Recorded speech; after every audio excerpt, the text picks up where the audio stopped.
So an amazing app called Lossless Scaling that makes our games smoother and more fluid on the Ally, Ally X, and indeed all Windows PC gaming handhelds like the Legion Go 2 recently got a huge update in version 3.0. Here are the 5 key improvements this update offers, how we update to it, the top 6 tips when using this new 3.0 update, and also we'll test out 3 games to see how much of an improvement it really offers, including if it finally fixes that annoying head artifacting glitch. So Lossless Scaling is a paid app on the Steam store. It costs around $6 and pounds, which is amazing value and well worth it. And these are the 5 key features in this new huge 3.0 update. The first key improvement is better quality, which reduces flickering and artifacts like that super annoying glitch that happens on characters' heads when we move quickly. And we're going to test this out in a few moments, with motion clarity and overall smoothness being enhanced. Second is a lower GPU load. So when we double our frame rate, so in other words use ×2 mode, then there is now a 40% reduction in processing power needed, and over 45% reduction when using ×3 multiplier or above, which is sweet. Third is unlocked multiplier up to ×20, but ×2 generally gets the best results for us, particularly on Windows PC gaming handhelds, but if we do have a super spec'd out PC rig to take advantage of the higher multipliers, then this is very welcome.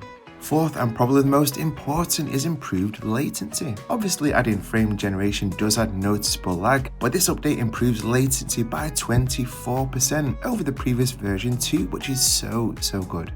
And finally, fifth is just how much cleaner the Lossless Scaling app now looks. As the old version 2 did look okay and was functional, but I really love this new update 3 all in black. Like I said, now it's just a super clean interface and just more pleasing to use. So now let's look how to enable this new update 3, as when we launched the Lossless Scaling app, which for me is from Armory Crate, we're on this 2.13.2 version at the time of recording. And although we can select version 3 frame generation from the drop down menu, we don't have that nice new clean interface. So let's close the app, head to game platforms in Armory Crate, head into the Steam app.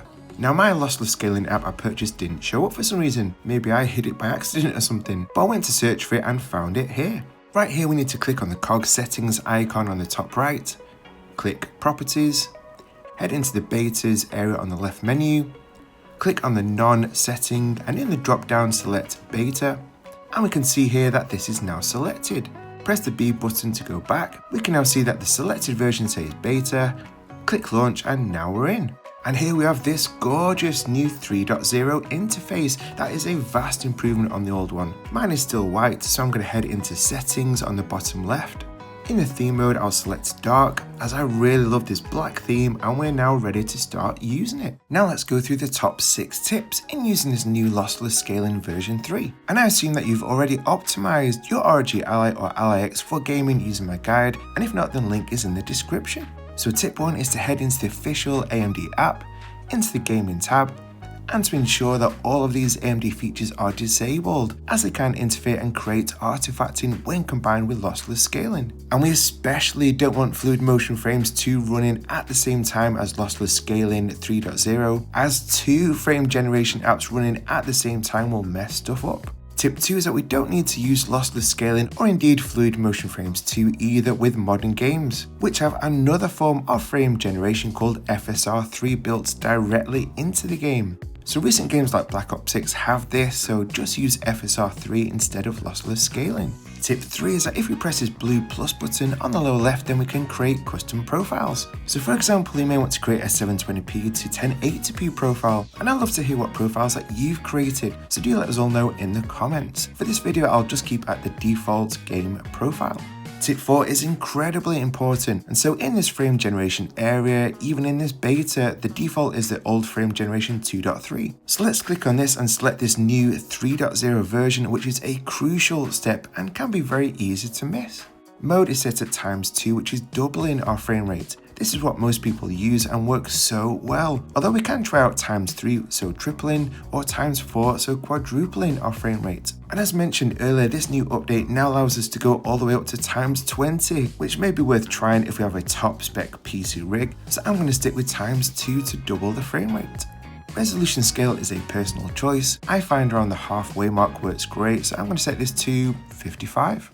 I don't touch any of the capture, cursor or crop input areas, so for tip 5 is another crucial area, which is scaling. We only need to use this if we're upscaling our games from 720p or 900p to 1080p. The default is LS1, which is widely considered one of the very best to use here. Although the great thing about this app is that we can experiment, and this SGSR, which stands for Snapdragon Super Game Resolution, seems very popular too online. So I'm going to try this out. Again, I'd love to hear in the comments which you prefer here and why. I'll keep sharpness at the default halfway mark, and we can change the mode to custom. I'm going to leave this at the default auto and aspect ratio. We can leave the GPU and display and also the behavior areas at default. So for tip 5 is in the rendering area. The sync mode is set to default, and we can change this to VSync if we want to, or I'm going to select this to off to allow tearing. As in my recent Fluid Motion Frames 2 versus Lossless Scaling test, my games were stuck at 60 FPS and didn't go any higher.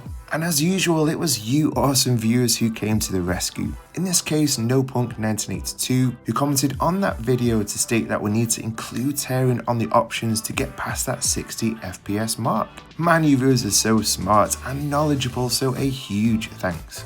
Max frame latency is usually good at 2 or 3 depending on the game. I'll keep this at 2. Make sure HDR is disabled as the Ally doesn't have HDR. We can toggle the draw FPS on or off depending on if we want to see the counter on the top left.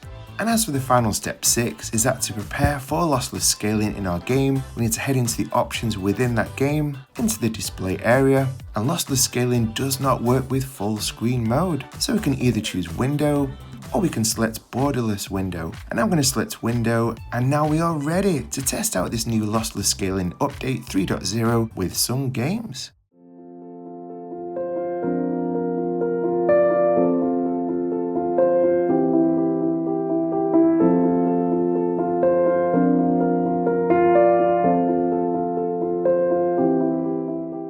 So we're on 25 watts turbo unplugged mode. There's no frame gen or scaling on at the minute, so let's press the blue scale button. The 5-second countdown timer comes on, so let's quickly swap into the awesome Resident Evil Village. Not Resident Evil 4, I incorrectly stated in a recent vid that again you great viewers, like nothing else 1520 were quick to point out. We're in the mid 40s FPS, which is the ideal ballpark area. Before we add lossless scaling, it's at 1080p and it doesn't feel very smooth. So let's head into the lossless scaling app. Select the new 3.0 frame generation at ×2 mode, leave scaling at off, and we're now around 80 FPS, which is noticeably smoother even at 1080p. And that weird warping head issue is not present, which is ace. Let's head into the game settings, and a lot of people like to lock the frame rate. So let's change this from variable to 60. Let's also drop down from 1080p to 900p. Let's now add scaling, and I'll try this newer SGSR, and it confirms this in the status bar at the bottom, and we're now in the mid 90s, again feeling even more fluid. Finally, let's drop down to 720p within the game, and we're now hitting almost 120 FPS, and this is highly playable. It still looks really great and runs so smooth. I wanted to test stuff out here like this intricate environmental details like gates and brickwork, which the older lossless scaling version 2 seemed to struggle with a little bit, and it just looks so great here in version 3 with noticeably improved lag. Wow, I'm really impressed with this update.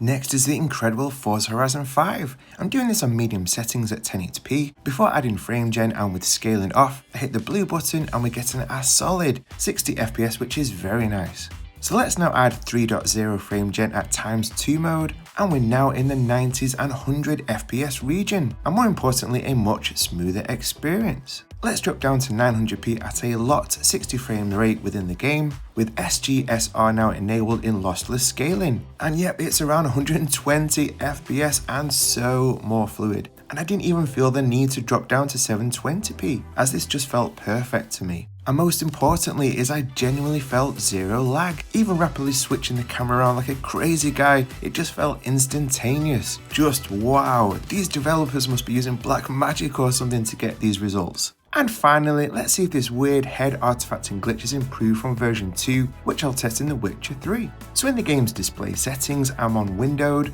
VSync is on, resolution is dropped to 900p, and frame rate is locked to 60 FPS. And in the Lossless Scaling app, the new frame gen 3.0 is on at 2x mode. The SGSR is enabled to scale from 900p to 1080p. So let's hit the all-important blue scale button and quickly flip into our game. And we're now hitting the 90s FPS mark. Oh, hi Pancake. She may come and say hello in just a moment. Pancake, can you move if that's all right? I'm trying to film this video. Pancake, your fur is still in the way. Oh dear guys, sorry about this. She's such a diva. Pancake, please stop licking the camera. It's gone from bad to worse, this. Sorry about that guys. Yes, I would say the head artifacting thing is definitely better. I am super impressed with this, and with it costing less than a McDonald's meal, I think that this is one of the very best deals in PC handheld gaming. Let me know what you think about this new update 3.0 to Lossless Scaling, and also share any tips that you found below in the comments. If you haven't already, I'd love it if you could hit that like button and subscribe to the Pete Talks Tech YouTube channel. And as a thank you for watching this far, I'd love to share this awesome quote. Being unbothered when people attempt to trigger us is a superpower. Oh my goodness, there are so many people in our lives, whether our work colleagues, friends, or especially family members, that easily trigger stress and anxiety in our lives. And if we're able to maintain our peace and calmness when this happens, then truly this is a superpower. So stay encouraged today, guys. Click here to check out the video that YouTube thinks that you like the most from the channel. I appreciate every single one of you for watching, and I'll see you in the next one.